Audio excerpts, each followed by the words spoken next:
keynote on the topic, Passwordless is Just a Feature. You Need Identity by Siddharth Gandhi, CEO, APAC, 1Kosmos. I invite Siddharth on stage. Siddharth, do join us. Please put your hands together for this next segment.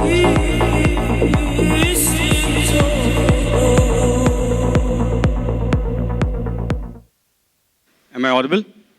Perfect.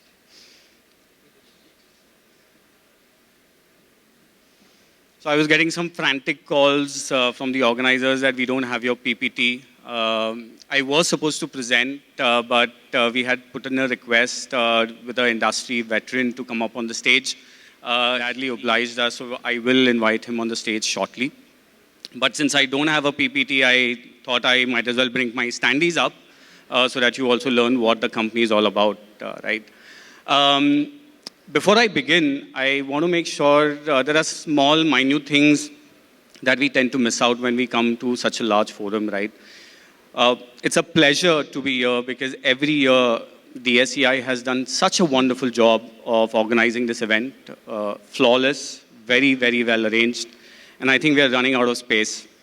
I was talking to Vibhor, he said that we are done with this venue. We cannot accommodate more people than this. They actually had to stop registrations, right? If you look at their faces, they are always walking around with a smile, always ready to help. Every small, minute request is assisted for, right? And we've been very, very happy to work with the SEI. But if you look at them when they are sitting on the side, they are actually very, very tired. My interaction with a few of them, they've said, we just can't wait to go home and sleep over the weekend. I want to take this opportunity to thank the SEI, Vinayak sir, and the entire team for their commitment and discipline that they've shown to arrange this year after year, right, to the extent that we also have Shreya, who with a broken leg flying in from Bangalore and still comparing being the MC. So thank you so much, DSCI. Please, a round of applause for DSCI. Coming to the topic of the day, we've had already the previous panelists talking about passwords being obsolete, right? With that, I do want to bring up my panelists. So instead of, we've always tried to avoid talking about technology, as the previous gentleman was rightly indicating. It's not really about the technology, because if you don't understand your problem and if you feel technology is going to solve the problem, then I don't think you understand the problem. What we are here, and for the last 3 years, we've been preaching passwordless, right? So 3 years ago, we started right in the peak of pandemic. Everyone wanted to hear, what is this new shiny object in the market, right? So we got a lot of years, we gave our story, we established thought leadership. And today, after 3.5 years, we've reached a stage where it's not about what is passwordless, but how do I implement passwordless? 2030, passwordless are going to be obsolete, right? And we are pretty certain about that as well. So we want to continue to establish that thought leadership. And the core principle is not the technology of how passwordless works or what it does, but it's really about the problem being solved. And to us, it's all about the identity, right? So I want to bring up an industry veteran, the Vice President for Global Security at Concentrix, which is one of the largest business services company specializing in customer engagement and business performance. Rishi Rajpal has over 20 years of global experience and deep expertise in information security with specialization in risk management, security tools, and technology. He's also been awarded several industry awards and recognition in the domain of security and privacy, including being listed top 100 security officers globally. So please give a warm welcome to Rishi Rajpal. Thank you, Rishi. Hello. So the way, Rishi, I would like to structure the conversation is maybe start with at a broader industry or the domain level, and then we keep coming down to the problems that are there, how we can solve it, and how a technology like a passwordless might be able to add value, right? So my first question to you is, how does fraud impact your business and industry at large? So thanks, Siddharth, for having me here. But let me tell you, fraud impacts not only our industry, but our country as well. So I think if you look at the corruption index, India would be in the top 10. And somehow it takes away the credit that some of the good people are doing to raise our country bar because of the few bad apples, right? And their attention is always to do frauds. And I may steal the thunder, right? Because in previous couple of years, we always said everything starts with a fish. Now the statement is everything starts with an identity. Because I think most of the organizations have put in very, very advanced tools of anti-phishing, right? But somehow people are now finding another creative ways like social engineering, QR, quishing to get your credentials.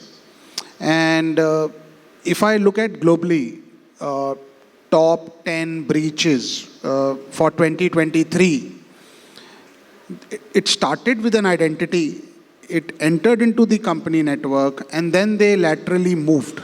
Correct. So that's where the power of identity is. No, you're absolutely right, Rishi. I mean, the top breaches that have happened, I think I was reading the Sophos report for 2023, and I think this is the first time ever in history, the number one reason for breaches is credential theft, right? And this is exceeding all other reasons of breaches. So let's talk, you brought up the word identity, right? And I think it's very interchangeably used, and I think there's a little bit of lack of awareness of what does it exactly mean, right? IAM, or Identity Access Management, has been around for close to about 20 years. The way we think about identity is slightly different, right? Because the digital identity of a person really starts with creation of a user ID and then handing over the password to the employee, right? But nobody talks about, is it the person who's logging in with the credentials is the one who he claims to be, right? So my next question to you is that how does digital identity fit into the picture, and how do you believe an identity can mitigate some of the risk of frauds?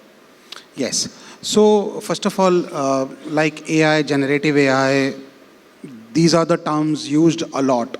Similarly, passwordless is used a lot by every OEM now, because every identity provider is saying that they are passwordless. So I just want to clear one thing. Passwordless is just one subset of the whole identity solution. It is not an identity solution in itself. So you should get that feature in your solution as just one component. Because we were using passwords, then we thought passwords can be easily compromised. What we did was we made jobs difficult for people, made it 15 characters, then we increased help desk tickets, and then we started keeping passwords, company name @12345, which were easily breached. And then people said, no, this is not working, let's mandate two-factor. And then we saw mobile apps coming in, approval, denial, and then we saw those getting misused very, very easily. Then said, no, the prompt is not working, let's go to the code. Then we saw SMS being abused by SSS signaling attack, right? Then we saw, okay, we will have a code in the app. People used different mechanisms to steal that code. So two-factor today, if you ask me, is not good enough. It can be easily abused. In half an hour, people can get second factor and log into your network. I think the more secured way is probably biometric, but we tend to avoid that move because immediately what comes to my mind is administrative burden of getting people registered and then you asking them to log on with their biometric. But I think that is the only way where you can prove non-repudiation that it was Rishi who was logging at 8 p.m. because it is biometric, right? So the identity solution has to have a biometric component, at the same time making it easier for users, because adaptability will be really low if you make it difficult for the end user. Thank you for that, Rishi. I think you said too many things, right? And I'm going to add a little bit of more color. I think biometric is, I think, going to be important going forward, and what we like to call it as is identity-based authentication, right? Because credentials can be shared, credentials can be stolen, but biometric is difficult to be able to really replicate, right? So you're bringing in friction so that it's not shared. But from a user experience standpoint, right, you mentioned 16-character password. As humans, I think it's very, very difficult and challenging to remember the passwords. Very interesting color to it. We've been talking to organizations in India, by the way, in Mumbai, where we were told that they have a 32-character password. Right? For the life of me, could not understand how a person might be able to remember a 32-character password without noting it somewhere in either notepad or maybe a handwritten note, right? And of course, last but not the least, identity-based authentication also, what does it bring in is an additional factor of trust, right? Increasing that assurance level. Me and you were discussing a few months ago around a little bit of challenge that you have onboarding new employees, right? So do you want to throw a little bit of color around that? And I can bring in a little bit of color of how a identity-based solution can solve that problem. And again, it's not the technology, but it's more of a thought process. Yeah, so when you have higher churn rates and you are a large organization, so there are a lot of people, joiners and leavers, right? So identity becomes really key. So first of all, it has to be automated. Second, it has to be complemented by self-service. Because if you continue to rely on service desk or your bots, right, then it's a problem because then you increase your volume of service desk and any person not able to log on is a revenue loss for the organization. So I think all organizations in our industry look at that way. So if you look at biometric-based identity passwordless solution, and let's say we invest 100 rupees in that. And if you have reduced a time to log on by 2 minutes, now this 2 minutes multiplied by the number of employees, the solution will pay for itself. Correct. So I think that's the mindset, that's the business case I used. So I think that's more of a tip.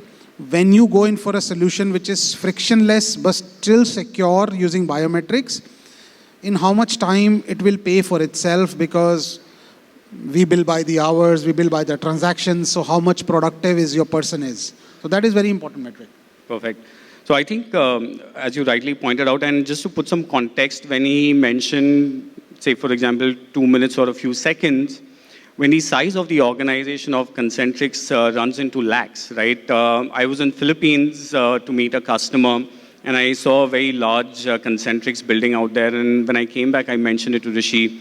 And he gave me a very interesting data point saying that they are probably the largest private sector employee in Philippines, right? So for them, the size of the problem is pretty large, right?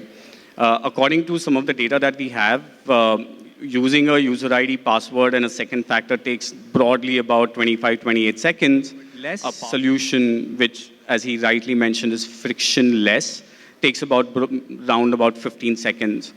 Now, there are two things that are happening out here, right? Number one is that for a user, it's frictionless. You don't need to remember a 12, 16, 32-character password, right? So you give your biometric, you get logged in passwordless. But also at the same time, from a security standpoint, it's probably the highest form of security in terms of authentication that you can have within your organization, right? That said, I'll probably come to my last question. I'm going to skip because we barely have a minute or so now.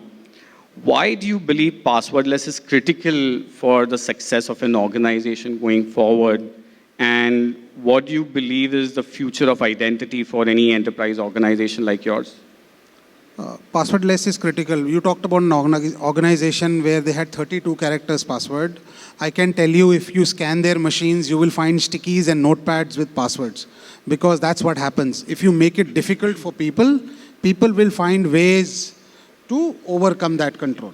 So the key is, if you're making it passwordless, then what is the background mechanism you are using to authenticate the user? How would you ensure that Rishi is Rishi, X is X, Y is Y. So I think biometrics with the passwordless, with ultimate security and modernizing the entire identity is the future. Now, who will crack the code and who will continuously innovate will be the key. Correct. Well, thank you so much, Rishi. As the topic says, and as Rishi mentioned, that passwordless is really a subset of the digital identity is the key takeaway. I hope you found the session useful, a short one, but thank you so much for being here and present for the session. Rishi, thank you once again. Thank you. Thank you.